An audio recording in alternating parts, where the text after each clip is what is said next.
नमस्कार, मैं हूं स्मिता निशाल और आपकी कमाई बढ़ाने वाला पर्सनल फाइनेंस का हमारा ये खास शो योर मनी लेकर हम फिर से हाजिर हैं, जहां जिंदगी के हर कदम पर पैसों की जरूरत के लिए किस तरीके से प्लानिंग करें।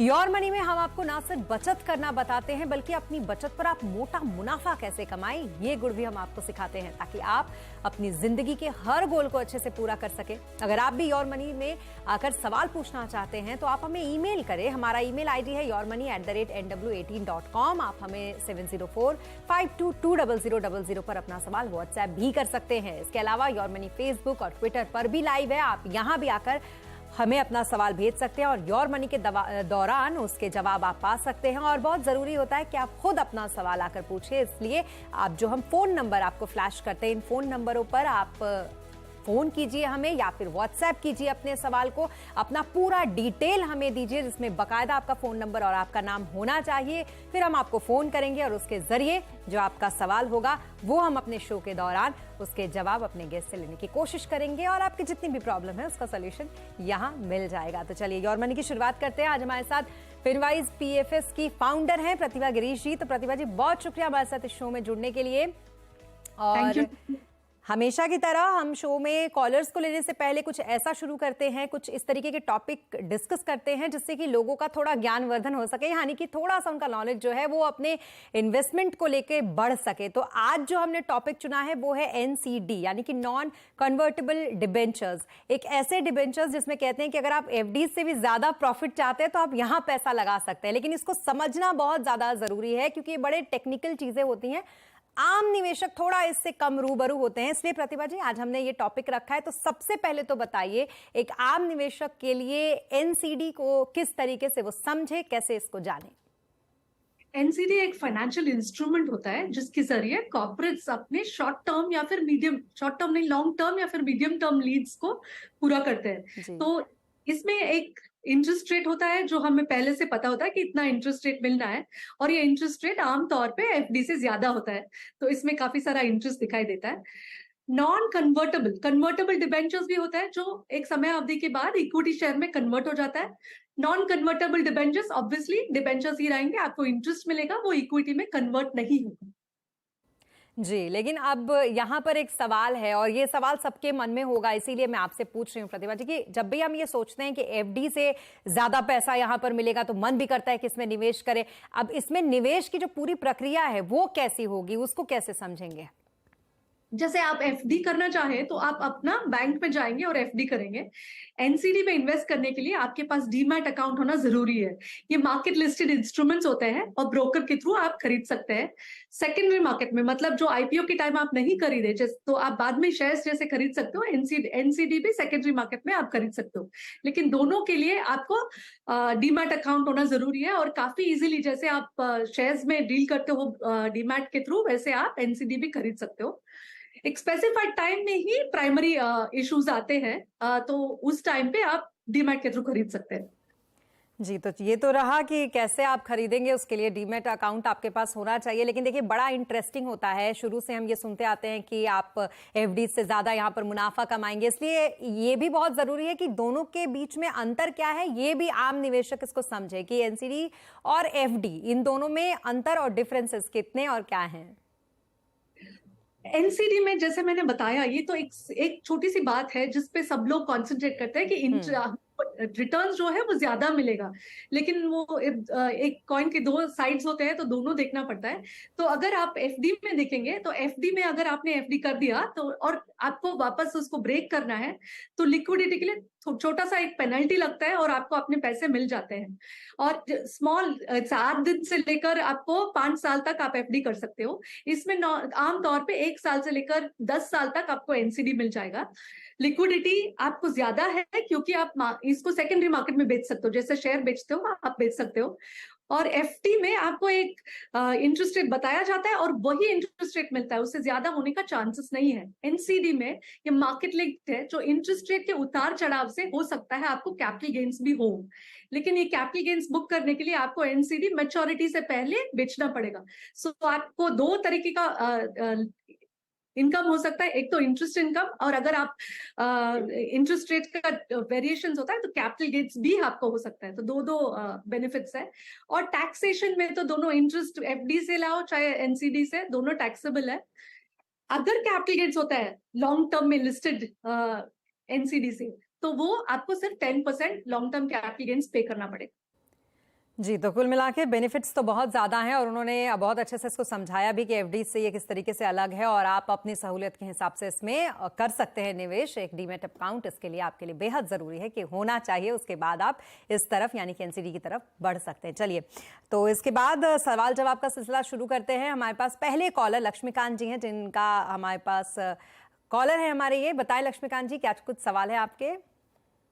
जी नमस्ते मैडम, मेरा नाम लक्ष्मीकांत है और मैं आपका शो हमेशा देखता हूँ। ये बहुत गाइडेंस प्रोवाइड करता है व्यूअर्स को। शुक्रिया, थैंक यू सो मच मेरा शो, इस शो में मेरा सवाल शामिल करने के लिए।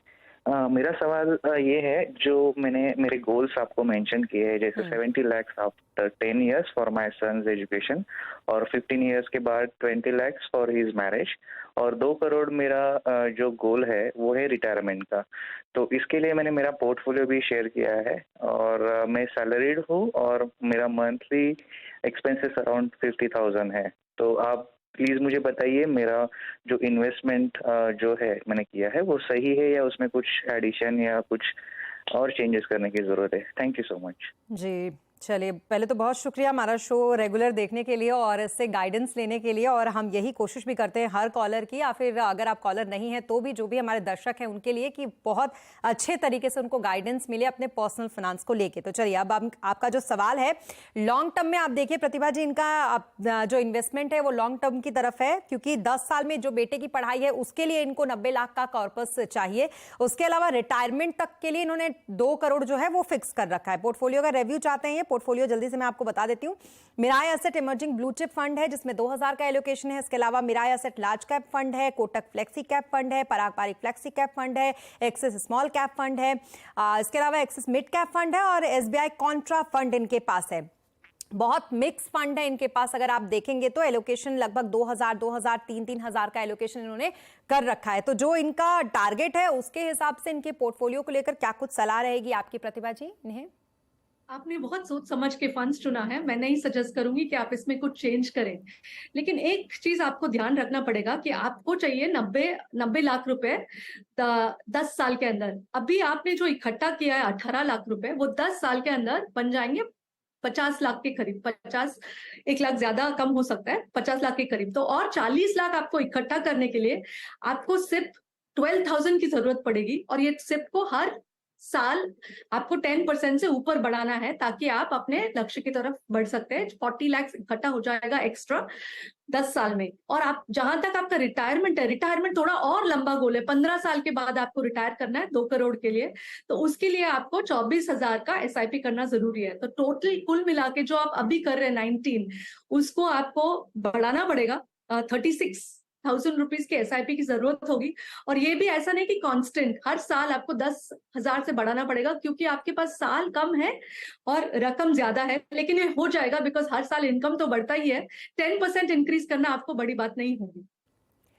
जी, तो बड़ा ज़रूरी होता है एसआईपी में, अगर आप टॉपअप करते रहे तो अपने टारगेट को हासिल कर लेंगे। वही सलाह लक्ष्मीकांत जी आपके लिए भी दी है यहाँ पर प्रतिभा जी ने, कि अपने जो एसआईपी है उसमें टॉपअप करते रहिए। जो कॉर्पस आपका है उसके लिए लगभग आपको 43,986 रुपए की एसआईपी करनी होगी, जो आपने रिटायरमेंट के लिए अपने लिए कॉर्पस फिक्स कर रखा है उसके लिए। और अगर आप देखें तो 24,000 की अगर आप एसआईपी करें और हर साल इसमें 10% आप बढ़ाते रहेंगे, टॉपअप करते रहेंगे, तो आप अपने जितने भी टारगेट आपने फिक्स कर लिए हैं अपने लिए सब अचीव कर लेंगे। इसके अलावा लक्ष्य के लिए एसआईपी को डबल तो आपको करना ही है। कुछ फंड्स हैं जिसमें से आपको निकलने और स्विच करने की सलाह भी दी गई है प्रतिभा जी की तरफ से। तो कोटक फ्लेक्सी और कैनरा रोबेको फ्लेक्सी से आप स्विच करें। लंबी अवधि के लिए आपने फंड का जो सिलेक्शन है वो काफी अच्छा कर रखा है, लेकिन आप ये स्विचिंग जो है कोटक फ्लेक्सी से कैनरा रोबेको फ्लेक्सी में कर सकते हैं। तो ये आपके लिए सलाह। अब चलिए अगले कॉलर की तरफ चलते हैं। दीपेश इस वक्त हमारे साथ हैं। दीपेश, बताएं क्या कुछ है आपका सवाल? जी good evening ma'am. Good evening, सवाल पूछें। मैम मेरी 12,000 रुपए मंथली सिर्फ चल रही है। 3 में पराग पारिक, कैनरा रोबेको स्मॉल और कोटक मिड कैप। तो एक तो ये पराग पारिक और कोटक का AMU जो है बहुत लार्ज हो चुका है, तो क्या मैं इसमें बना रहूं?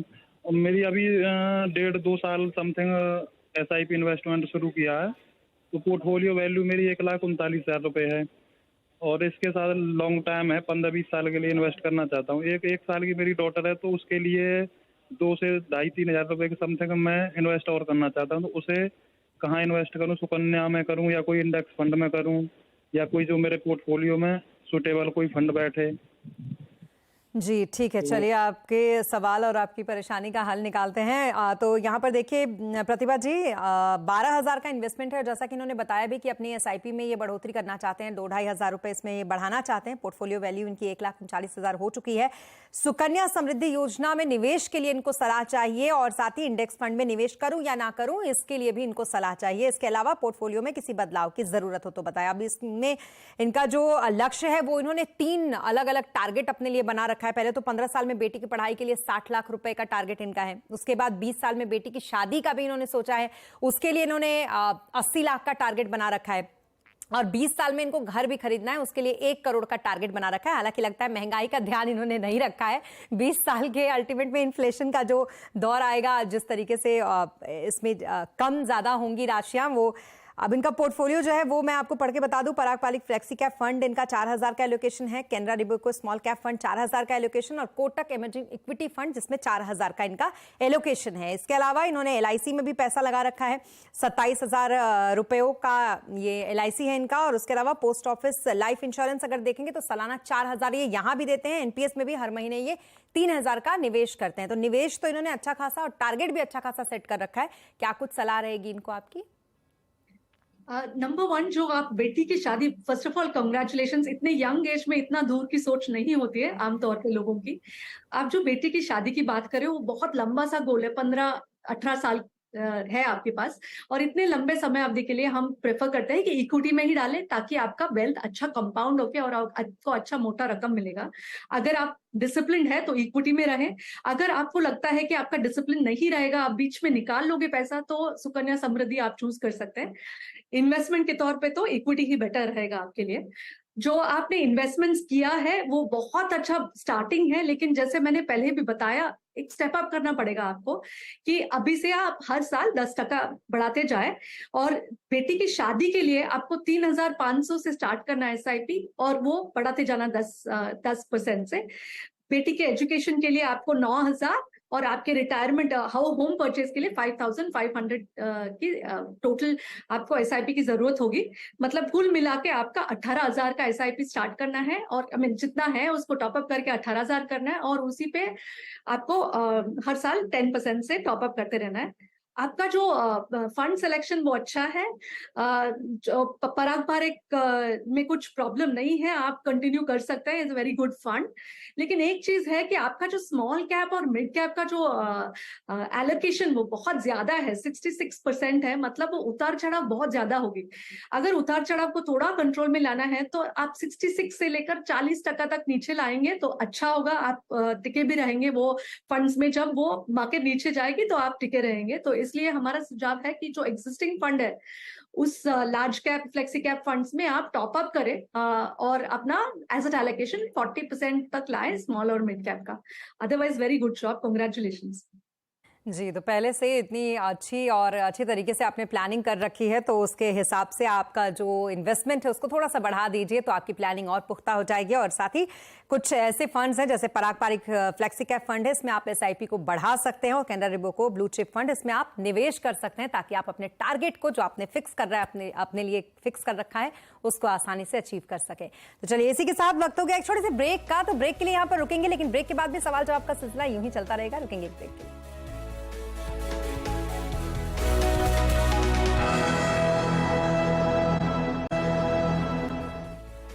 और ब्रेक के बाद एक बार फिर आपका स्वागत है। आप देख रहे हैं पर्सनल फाइनेंस से जुड़ा हमारा ये खास शो, जहां हम देते हैं आपके हर सवाल का जवाब। और आज आपके हर सवाल का जवाब देने के लिए हमारे साथ हैं प्रतिभा गिरीश जी। तो चलिए फिर से एक बार हमारे साथ एक सवाल को लेकर हाजिर हैं। मेल के जरिए हमें सवाल आया है अखिल शर्मा का। 35 साल इनकी उम्र है। साथ ही इनकी मौजूदा जो SIP है वो 17,000 की SIP कर रहे हैं।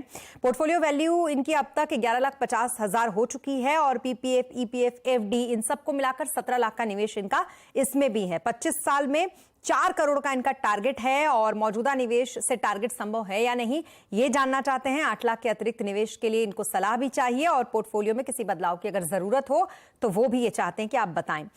इनका पोर्टफोलियो भी पढ़ के बता देती हूँ। ICICI pro multi cap fund इनके पास है, 5,000 का एलोकेशन है। कोटक इमर्जिंग इक्विटी फंड है, 5,000 का एलोकेशन इसमें भी है। SBI स्मॉल कैप फंड है, कोटक फ्लेक्सी कैप फंड है, HDFC बैलेंस एडवांटेज फंड है इनके पास 5,000, 1,000 और 1,000 के एलोकेशन के साथ। तो क्या कुछ सलाह रहेगी इनको आपकी, प्रतिभा जी? पहले इस बार हम लोग फंड से स्टार्ट करते हैं। ICICI प्रूडेंशियल जो मल्टी कैप है उसको आप PPFAS फ्लेक्सी कैप का कंसिडर कर सकते हैं, क्योंकि आपको उसमें इंटरनेशनल भी मिल जाएगा और बहुत कंसिस्टेंट फंड रहा है। और जो कोटक फ्लेक्सी कैप बहुत अच्छा फंड है, आप उसको रिटेन कर सकते हैं, लेकिन बहुत बड़ा हो चुका है, इसलिए आप ये भी सोच सकते हैं कि कैनरा रोबेको इमर्जिंग इक्विटीज में आप इन्वेस्ट करें। और ICICI बैलेंस एडवांटेज का रिटर्न जो है वो कंसिस्टेंट रहा है ओवर द इयर्स, तो that is a preferred balance advantage. ऐसा नहीं है कि कोई भी फंड आपका बुरा है, आपको चेंज करना है, लेकिन आगे जाके अगर आप कुछ चेंज करना चाहे तो ये कर सकते हैं। और मुबारक हो, बहुत कम लोग अपने रिटायरमेंट कॉर्पस को बराबर से कैलकुलेट करते हैं। आपने बताया है कि आपका आज का एक्सपेंसेस जो है 25,000 का है। 25 साल बाद जो महीने का 25,000 का एक्सपेंस है वो 1,35,000 हो जाएगा। इस हिसाब से आपको 4.25 करोड़ की जरूरत पड़ेगी आपके रिटायरमेंट के लिए। लेकिन क्योंकि आपने बहुत अच्छा इन्वेस्टमेंट्स किया है और इक्विटी डेट में सब डाइवर्सिफाई किया है, आपका जो EPF, PPF और FD इन्वेस्टमेंट्स है 7% के हिसाब से आपने जो अभी 17 लाख डाला है वो 92 लाख हो जाएगा 25 साल में।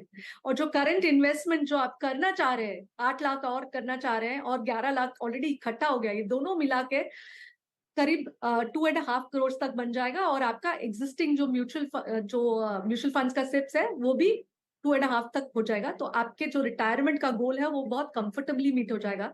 एक ही चीज ध्यान रखें कि आज की तारीख में आपका 25,000 एक्सपेंसेस है, इसलिए मीट हो रहा है। अगर आप अपने लाइफस्टाइल को बहुत ज्यादा बढ़ा देंगे तो रिटायरमेंट में दिक्कत हो सकती है। लेकिन आपने बहुत अच्छा काम किया है। Just keep a track on your expenses. Okay, तो कुल मिलाकर जो जिस तरीके से आप निवेश कर रहे हैं वैसे करिए। बस 8 लाख रुपए को आप STP के जरिए निवेश कर सकते हैं, ये सलाह आपको प्रतिभा जी ने दी है। इसके अलावा जिन फंड से निकलने की सलाह है उनमें है ICICI pro multi cap fund, इससे आप निकल सकते हैं। Kotak flexi cap fund, HDFC balance advantage fund, ये 3 फंड ऐसे हैं जिससे आप निकले, इससे सलाह है। और साथ ही जिस फंड में आप निवेश करें उस फंड का भी सलाह दिया गया है आपको प्रतिभा जी की तरफ से। तो Parag Parikh flexi cap fund है, Canara Robeco emerging equity fund है और ICICI Pru balanced advantage fund है। तो इन फंड्स में आप निवेश कर सकते हैं और जो आपने अपने लिए टारगेट रखा है उसे आप अचीव कर सकते हैं। चलिए अब अगले सवाल की तरफ चलते हैं। रमेश जी का सवाल आया हमारे पास मेल के जरिए। ये सवाल है 15 साल में 4 करोड़ का इनका लक्ष्य है, 54,000 की SIP को लेकर ये सलाह चाहते हैं। किस फंड में निवेश से शुरुआत करूं, इसकी सलाह इनको चाहिए। निवेश के लिए कौन सा फंड सही है, कौन सा फंड नहीं है, ये भी ये जानना चाहते हैं। और इनका फंड जो है वो भी पढ़ के बता देती हूँ। HDFC मल्टी कैप फंड इसमें है इनके पास, Mirae asset flexi cap fund है, कोटक इक्विटी ऑप्ट फंड है, एक्सिस मिड कैप फंड है और ICICI Pru small cap fund इनके पास है। ये जानना चाहते हैं कि जितने भी फंड के इन्होंने नाम दिए हैं इनमें से कौन सा फंड इनके लिए सही रहेगा। तो क्या कुछ सलाह रहेगी 54,000 के SIP के लिए इनके लिए प्रतिभा जी आपकी? 54,000 का जो SIP करना चाह रहे हैं, जैसे मैंने बताया PPFAS बहुत अच्छा फंड है और इंटरनेशनल एक्सपोजर भी है कंसिस्टेंट। तो आप क्योंकि अभी आप स्टार्ट करने वाले हैं तो HDFC मल्टी कैप के बदले में PPFAS सोच सकते हैं और स्मॉल कैप में आप Canara Robeco small cap consider कर सकते हैं। लेकिन एक बात है, जो आपको इकट्ठा करना है वो रकम 4 करोड़ है और आप 54,000 का कांस्टेंट सिप करते रहेंगे तो वो रकम इकट्ठा नहीं होगा, उसका 2.5 करोड़ तक इकट्ठा हो जाएगा। तो अगर आपको 4 करोड़ इकट्ठा करना है तो आपको स्टेप अप करना पड़ेगा इसको 10% से। इससे आपका एक्सपेंसेस भी कंट्रोल में रहेगा। अगर आप 10% से हर साल बढ़ाते रहेंगे 54,000 का तो आपका बड़ा आसानी से जो 4 करोड़ टारगेट आपने रखा है वो मीट हो जाएगा। जी, तो कुल मिलाकर थोड़ा सा जो है वो बढ़ाइए अपनी एसआईपी को। 54,000 की एसआईपी को लेकर जो सलाह आपको दी गई है उसमें 15 साल में 11% की रेट से 2.5 करोड़ रुपए का कॉर्पस आपका बनेगा, तो इसलिए स्टेप अप करना बहुत जरूरी होता है। हालांकि ये स्टेप अप हर किसी के लिए बहुत जरूरी होता है अगर आप अपने टारगेट को अचीव करना चाहते हैं या टारगेट से ज्यादा आप अचीव करना चाहते हैं। तो इसी के साथ अब वक्त हो गया है टॉप 4 फंड्स का। तो आज नए इन्वेस्टर्स के लिए या जो इन्वेस्ट पहले से भी कर रहे हैं उनके लिए क्या रहेगी फंड की सलाह आपकी तरफ से, प्रतिभा जी? जो फंड्स हम रेकमेंड करते हैं वो हम स्टडी करते हैं 7 साल के टाइम के ऊपर कि इनका परफॉर्मेंस कैसा रहा है, उतार चढ़ाव कैसा है, कितना कंसिस्टेंटली आउट परफॉर्म करते हैं, और जब मार्केट्स गिरता है तो ये कम गिरता है कि नहीं, एंड ऑब्वियसली उनका थिंकिंग प्रोसेस क्या है। तो अगर आप लार्ज कैप कैटेगरी में देखें तो आप बताएंगे लार्ज कैप में कैसे बीट करेंगे बेंचमार्क को, लार्ज कैप में बीट करना मुश्किल है, यही आमतौर पे लोग सोचते हैं। लेकिन Canara Robeco blue chip equity fund एक ऐसा फंड है जो पिछले 1 साल छोड़ के बाकी 7 सालों में बहुत अच्छा आउट परफॉर्मेंस दिया है, और ये लार्ज कैप कैटेगरी में इसको कंसिडर कर सकते हैं। नेक्स्ट फंड अगर आप देखेंगे तो फ्लेक्सी कैप कैटेगरी में पराग पारेख फ्लेक्सी कैप, ये इंटरनेशनल एक्सपोजर भी है, वो उनका जो इन्वेस्टिंग है, जो वैल्यू वो देखते हैं उससे बहुत अच्छा आउट परफॉर्मेंस आया और बहुत बड़ा भी हुआ है ये फंड। इसके बावजूद इसका परफॉर्मेंस अच्छा रहा है, तो फ्लेक्सी कैप में उसको देख सकते हैं। मेरा एसेट इमर्जिंग ब्लू चिप, ये फंड का मतलब 1 साल लास्ट 1 ईयर में जो ग्रोथ कंपनीज का थोड़ा अच्छा नहीं चला है, बट अदरवाइज इसका कंसिस्टेंट आउट परफॉर्मेंस रहा है। ये इतना अच्छा किया है कि उन्होंने 2500 रुपीज का लिमिट रखा है सिप के लिए। ये बहुत अच्छा फंड है ये इमर्जिंग ब्लू चिप कैटेगरी में। और एक्सिस मिड कैप सिमिलरली 7 साल में अगर आप देखेंगे तो बहुत अच्छा उनका परफॉर्मेंस रहा है। लास्ट 1 साल छोड़ के ये तीनों फंड्स ने बहुत अच्छा परफॉर्मेंस किया है। और स्मॉल कैप कैटेगरी में 7 साल का नहीं है लेकिन बहुत अच्छा फंड है कैनरा रोबेको का स्मॉल कैप। जी, तो ये कुल मिलाकर आपके लिए 4 फंड्स की सलाह है प्रतिभा जी की तरफ से, इसमें आप इन्वेस्ट करें और खूब मुनाफा कमाएं। इसी के साथ बहुत शुक्रिया हमारे साथ जुड़ने के लिए और तमाम सवाल के जवाब देने के लिए प्रतिभा गिरीश जी आपका। और शो में इसी के साथ अभी के लिए बस इतना ही, लेकिन खबरों पर लगातार अपडेट के लिए आप बने रहें CNBC आवाज के साथ।